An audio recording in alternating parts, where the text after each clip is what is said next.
શરૂઆત જે 26 જાન્યુઆરી 1950 ના દિવસે આપણું બંધારણ જે છે એ અમલમાં આવ્યું છે. પણ બંધારણ જે છે એ એનો સમય લાગ્યો છે. 9મી ડિસેમ્બર 1946 માં બંધારણની શરૂઆત કરવામાં આવી, જેમાં આપણા ઘણા બધા બુદ્ધિજીવી અને કાયદાના જાણકાર એવા વિશેષ મહત્વના વ્યક્તિઓએ કામ કર્યું છે, જેમાં સરદાર વલ્લભભાઈ પટેલ, જવાહરલાલ નહેરુ, ડૉક્ટર રાજેન્દ્ર પ્રસાદ અને ડૉક્ટર ભીમરાવ આંબેડકર સાહેબ વિશેષ આવી કામગીરી જે છે બજાવી, જેના કારણે આપણું બંધારણ ઘડવામાં 2 વર્ષ 11 માસ અને 18 દિવસ સુધી આ બંધારણનો સમયગાળો છે, જેમાં 167 વખત આ બેઠક બોલાવી અને ચર્ચા વિચારણા કરી પછી જે છે કે આપણું બંધારણ જે છે એ 26 જાન્યુઆરી 1950 ના દિવસે અમલમાં આવે છે, જેમાં જે પણ ખૂબીઓ છે એ પણ કાઢવાના વિશેષ પ્રયત્નો કર્યા છે. ત્યારબાદ આ બંધારણમાં ખરડા સમિતિના અધ્યક્ષ જે છે એ ડૉક્ટર આંબેડકર સાહેબ અને બંધારણના અધ્યક્ષ તરીકે ડૉક્ટર રાજેન્દ્ર પ્રસાદ ની કામગીરી વિશેષ ગણવામાં આવે છે. હવે ધીમે ધીમે આનો ઉપયોગ બંધારણનો શા માટે કોઈ પણ કંપની, સ્કૂલ, ઘરનો વ્યવહાર ચલાવવા માટે નીતિ નિયમો હોય છે, જેમાં આખા દેશનું સંચાલન કરવા માટે, મેનેજમેન્ટ કરવા માટે, વહીવટ કરવા માટે આ એક બંધારણની આવશ્યકતા જરૂર હતી, અને જેના કારણે આપણે વિદેશ જે છે એ બ્રિટન, આયર્લેન્ડ, ફ્રાન્સ અને અમેરિકા જેવા દેશોનો વિશેષ બંધારણમાં પ્રયોજન કરવામાં આવ્યું છે, અને વિશ્વનું સૌથી મોટું બંધારણ લેખિત બંધારણ ગણવામાં આવે છે. ત્યારબાદ જોઈશું લોકશાહી શાસન પદ્ધતિ. લોકોથી, લોકો વડે, લોકો દ્વારા ચાલતી સરકાર એટલે લોકશાહી. લોકશાહી એટલે જરૂરી છે કે તમારા પ્રશ્નો તમારા વિસ્તારમાં જે એમપી હોય, મેમ્બર ઓફ પાર્લામેન્ટ, જે વિશેષ તમારા પ્રશ્નોનું સોલ્યુશન લાવે અને સગવડો આપવાનું કામ કરે છે. ભારતે લોકશાહી શાસન પદ્ધતિ અપનાવી છે. આપણો દેશ દર 5 વર્ષે સામાન્ય ચૂંટણીઓ કરે છે, આ ચૂંટણી યોજવામાં આવે છે. દર 5 વર્ષે ચૂંટણી જે છે એ યોજવામાં આવે છે. દર 5 વર્ષે ચૂંટણી યોજવામાં આવે છે, જેમાં 18 વર્ષથી ઉપરના મતદારો મત આપે છે. કોઈ પણ વ્યક્તિ આમાં મત આપી શકતી નથી. 18 વર્ષથી ઉપરના હોય તેઓ મતદાન કરી શકે છે. એટલે કે 1 થી 17 વર્ષની નીચે હોય તેઓ એટલે કે બાળકો મતદાન કરી શકતા નથી.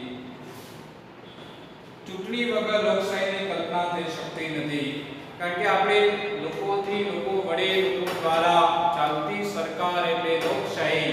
એટલે એમાં લોકોનું માધ્યમ, લોકો જે છે એના માધ્યમથી ખૂબ સારી કામગીરી બજાવવામાં આવે છે. પોતાના પ્રતિનિધિઓની ચૂંટણી દેશમાં તમામ લોકોની ભૂમિકા છે. ચાહે પછી ગામડાનો છેવાડાનો વ્યક્તિ હોય, શહેરનો છેવાડાનો વ્યક્તિ હોય, દરેકની કરતા ઓછા પ્રમાણમાં લોકશાહીમાં એનો વિશેષ ફાળો જોવા મળે છે. ચૂંટણીની અંદર કોઈ પણ પ્રકારની નાત, જાત, ધર્મ કાંઈ પણ જોવામાં આવતું નથી. તો એ તમામ લોકોની ભૂમિકા છે. દેશની કોઈ પણ નાગરિક ચૂંટણી લડી શકે છે. ભારતની ચૂંટણીનો આદેશ મુજબ કે 18 વર્ષથી ઉપર હોવો જોઈએ. એમાં નાત, જાત, ધર્મ હોતું નથી. કોઈ પણ વ્યક્તિ ચૂંટણી લડી શકે છે. માત્ર એ અસ્થિર મગજનો ન હોવો જોઈએ, એ વિશેષ અને સરકારી કર્મચારી ન હોવો જોઈએ, એક એની વિશેષતા ગણવામાં આવે છે. જો તમારે દેશમાં ચૂંટણી લડવી હોય તો એ વ્યક્તિ ગાંડો ન હોવો જોઈએ, એટલે કે અસ્થિર મગજનો ન હોવો જોઈએ, પાગલ ન હોવો જોઈએ. સેકન્ડ, એ સરકારી કર્મચારી ન હોવો જોઈએ. બીજા કેટલાક રૂલ્સ છે એ આગળ આપણે જોઈશું. ગમે તે ધર્મ, જાતિ, વર્ગ, સ્ત્રી પુરુષ, સ્ત્રી હોય કે પુરુષ, તેમાં ચૂંટાયેલા સભ્યો 5 વર્ષ લોકોનું પ્રતિનિધિત્વ રજૂ કરે છે. એટલે મિત્રો અહીંયા જે છે એ કોઈ પણ વ્યક્તિ ધર્મ, જાતિ, જ્ઞાતિ કંઈ પણ જોવામાં આવતું નથી. એ ભારત દેશમાં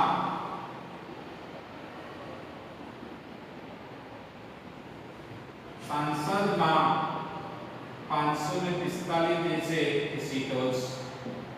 545 સીટોમાંથી જે વ્યક્તિ કોંગ્રેસ, ભાજપ, બીજા ઘણા બધા પક્ષો છે એ પ્રાદેશિક હોય, રાષ્ટ્રીય જે હોય પક્ષોમાં જે ઉભા રહે અને જે જીતે એ પોતાનું વર્ચસ્વ જમાવી શકે છે.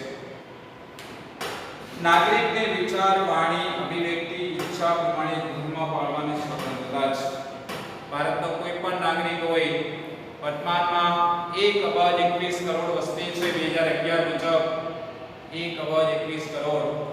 એ મુજબ કોઈ પણ નાગરિકને વિચાર કરવાનો, વાણી, અભિવ્યક્તિ, ઈચ્છા અને ધર્મ પાળવાની છૂટ છે. આજે તમે હિન્દુ ધર્મ છો તો તમને એમ થાય છે કે મારે જૈન ધર્મ પાળવો છે, તો સ્વૈચ્છિક ધર્મ પાળી શકો છો. બીજા ધર્મમાં તમે અંગીકાર કરી શકો છો, પણ કોઈના પ્રેશરથી નહીં, કોઈના દબાણથી નહીં, તમે એમને પોતાનો ધર્મ પરિવર્તન કરી શકો છો. પણ અહીંયા લગભગ એવું બહુ ઓછું હોય છે. દરેકે પોતાના ધર્મમાં જ પોતાનું જીવન ગાળતા હોય છે. એવું બહુ ઓછું બનતું હોય છે. અને જે બને છે સ્વૈચ્છિક, કોઈના દબાણથી ત્યાં જતા નથી. તો દરેકને વિચાર છે, વાણી, અભિવ્યક્તિ એટલે બોલવું, ઈચ્છા પ્રમાણે ધર્મ પાળવાની હંમેશા દરેક નાગરિકને છૂટછાટ છે. ભારત એક બિન સાંપ્રદાયિક અથવા ધર્મનિરપેક્ષ અથવા સેક્યુલર તરીકે ઓળખવામાં આવે છે. ભારત બિન સાંપ્રદાયિક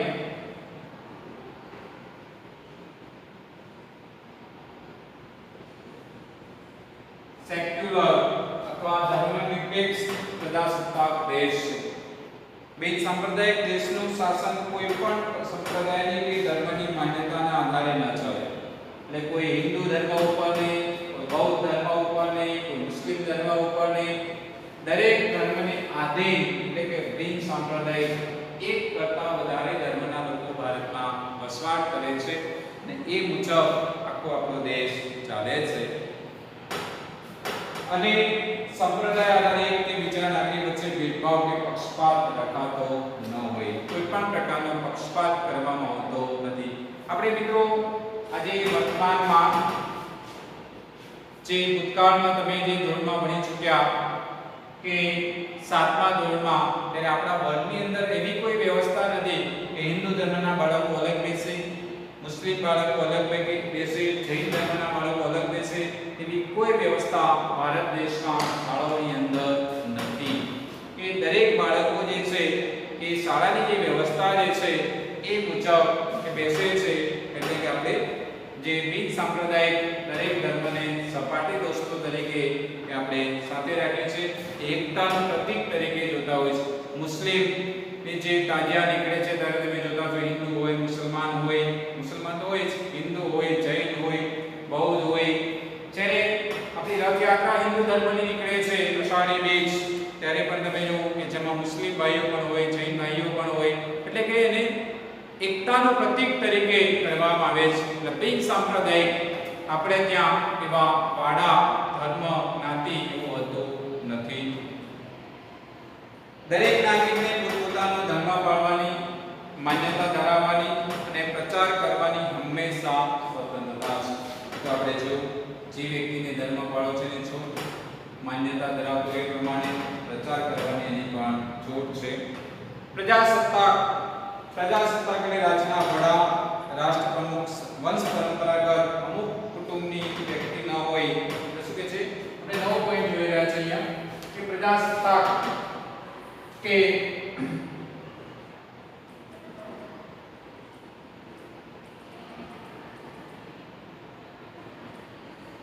આપણા ત્યાં રાજના વડા, રાષ્ટ્રપ્રમુખ, વંશ પરંપરાગત અમુક કુટુંબની ન હોય. એટલે આપણે ત્યાં વંશ પરંપરાગત કોઈ રાષ્ટ્રપતિ, વડાપ્રધાન, મુખ્યમંત્રી, રાજપાલ એવું કાંઈ છે નહીં.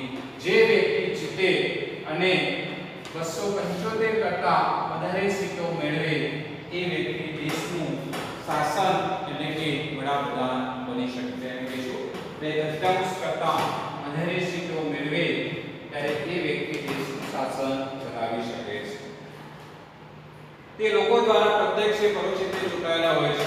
પ્રત્યક્ષ જે આપણે વોટ દઈએ છીએ તે જે ગુજરાતની અંદર વિધાનસભાની ચૂંટણી થતી હોય, દેશની અંદર લોકસભાની ચૂંટણી થતી હોય ત્યારે એ જે આપણે મત નાખીએ છીએ એ પ્રત્યક્ષ કહીશું. પછી કહીશું પરોક્ષ. રાજ્યસભાના સભ્યો તરીકે જે ચૂંટણી કરવામાં આવે છે એ પરોક્ષ છે, જેમાં આપણા ચૂંટાયેલા પ્રતિનિધિ એટલે કે આપણે ધનજીભાઈ પટેલ સાહેબ અને મુજપરા સાહેબ એ આપણા વતી જે છે વોટ કરે અને એમાં રાજ્યસભાના સભ્ય 250 જે છે એ ચૂંટવામાં આવે છે. એક ઉદાહરણ આપું છું. રાજ્યસભા જે દેશમાં દિલ્હીમાં છે એ આપણા વતી વોટ આપી જેને આપણે પરોક્ષ તરીકે ઓળખવામાં, જ્યાં આપણી હાજરી હોતી નથી. લોકસભા અને વિધાનસભાની ચૂંટણી દર 5 વર્ષે યોજાતી હોય તે આપણે મોજૂદ હોઈએ છીએ. લોકો પાસેથી પ્રત્યક્ષ અને પરોક્ષ રીતે સત્તા પ્રાપ્ત કરનાર સરકાર. આપણી રાજ્ય વ્યવસ્થામાં આપણે પ્રજાસત્તાક લોકશાહી સ્વીકાર્યું છે. એટલે કે આપણે રાજ્ય વ્યવસ્થા વિશિષ્ટ હકો ધરાવતા કોઈના વર્ગના હાથમાં નથી. આપણે જે પણ સત્તાઓ છે લોકોથી, લોકો વડે, લોકો દ્વારા ચાલતી સરકાર એટલે લોકશાહી. એટલે આપણે કહીશું જે પણ પ્રશ્નો છે એ આપણી ઉપર જે અધિકારી છે એની ઉપર જે છે આખું સ્ટેપ આપેલું છે આપણે ત્યાં જે સ્ટેપ બાય સ્ટેપ કે ભાઈ દિલ્હીથી જે રૂપિયો જે છે એ ગુજરાત ગાંધીનગરમાં હોય, ગાંધીનગરમાંથી જે જિલ્લામાં જાય, જિલ્લામાંથી તાલુકામાં જાય, તાલુકામાંથી ગામડામાં જાય અને ગામડામાંથી વ્યવસ્થા પ્રમાણે ફાળવવામાં આવે છે, જેને ગ્રાન્ટ શબ્દ કહેવામાં પણ આવે છે. પરંતુ રાજતંત્રના તમામ હોદ્દાઓને ધર્મ, જાતિ કે સ્ત્રી પુરુષના કોઈ પણ ભેદભાવ વગર કોઈ પણ નાગરિક માટે ખુલ્લા રહે છે. જ્યારે શાસનની વ્યવસ્થા શરૂ થાય છે જાતિ, જ્ઞાતિ, ધર્મ એવું કાંઈ ગણવામાં આવતું નથી. દરેક વ્યક્તિને પોતાની રીતે છૂટછાટ આપવામાં આવે છે. હવે આપણે કેન્દ્ર સરકારની જે વ્યવસ્થા જે છે તેના વિશે આપણે જોવાના પ્રયત્નો કરીશું. પહેલું જે છે એ કેન્દ્ર સરકાર.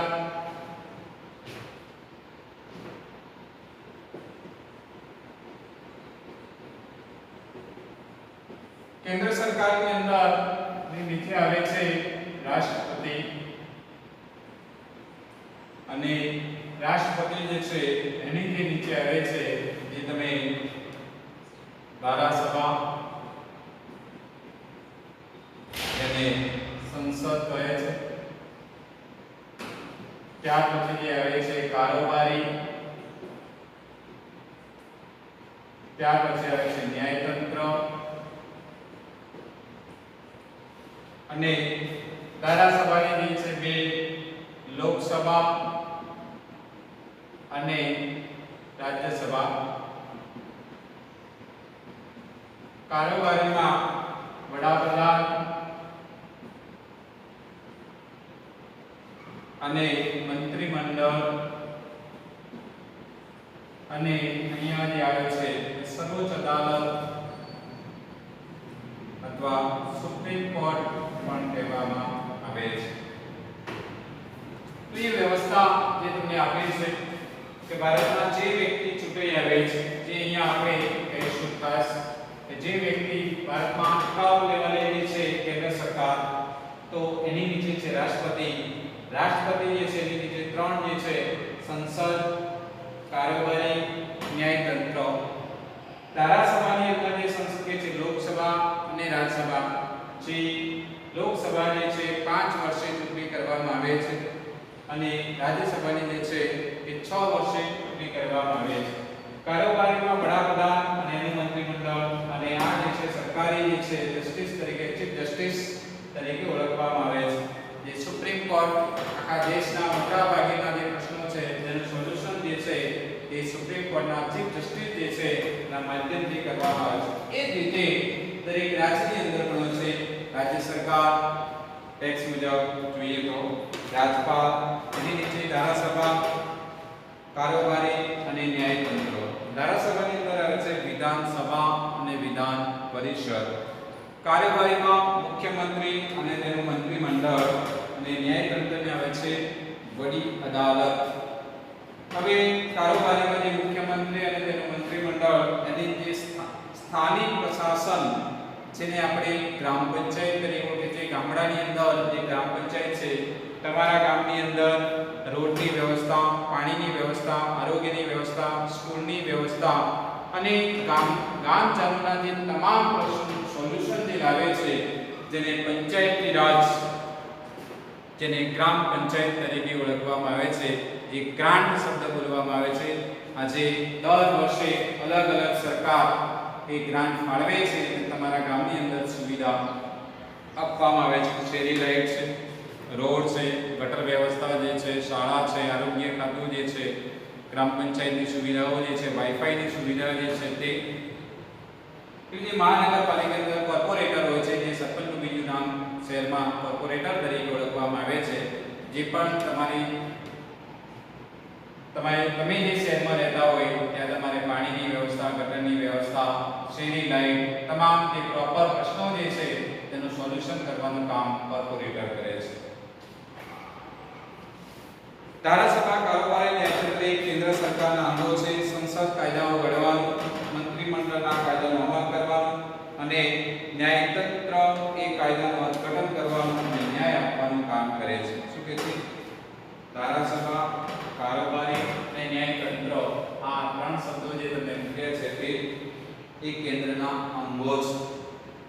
જેમ આપણે 113 આડતા છે એવી રીતે સંસદ કાયદા ઘડવાનું કામ કરે છે. સંસદ આ કાયદા ઘડવાનું કામ કરે છે.